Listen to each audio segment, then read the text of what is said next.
This boy had been dead for 12 years, yet he suddenly woke up on the school rooftop. He just felt like he'd been sleeping for a long time. Realizing class was about to start, he rushed back to the classroom, but didn't recognize anyone there. Maybe he went to the wrong class. Then the teacher walked in, and was shocked to see him wearing a school uniform from 12 years ago. Thinking he was playing a prank, she was about to call security. Seeing things weren't going well, the boy ran out of the school. Looking back, he saw the date showed 2017. Shouldn't it be 2005? How did he sleep for 12 years? What about his younger siblings? He sprinted home. When he opened the door, there wasn't the warm welcome he'd expected. Just empty tables and an unfamiliar environment. This left him very confused. He wanted to find someone to ask what was going on. Right then he met the house owner, who mistook him for a thief. He tried to explain, but the owner wouldn't listen, kept threatening to call the police. In his panic, he pushed the owner, who flew dozens of meters away. He stared at his hands in shock. What was happening? Coming to his senses, he hurried to clean up the overturned table, but the owner knocked him out with a stick. When he woke up, he was in the hospital, with a wound on his forehead. While police were investigating nearby,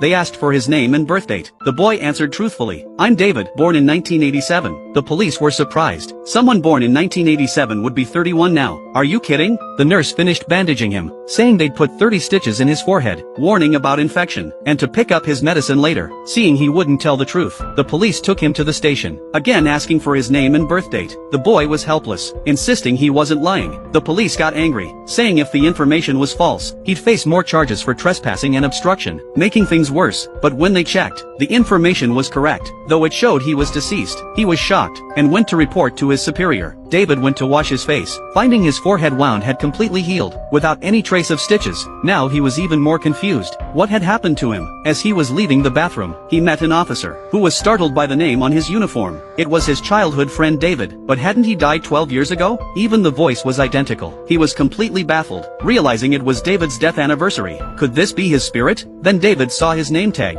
recognizing him as his high school classmate Paul, and quickly asked what had happened.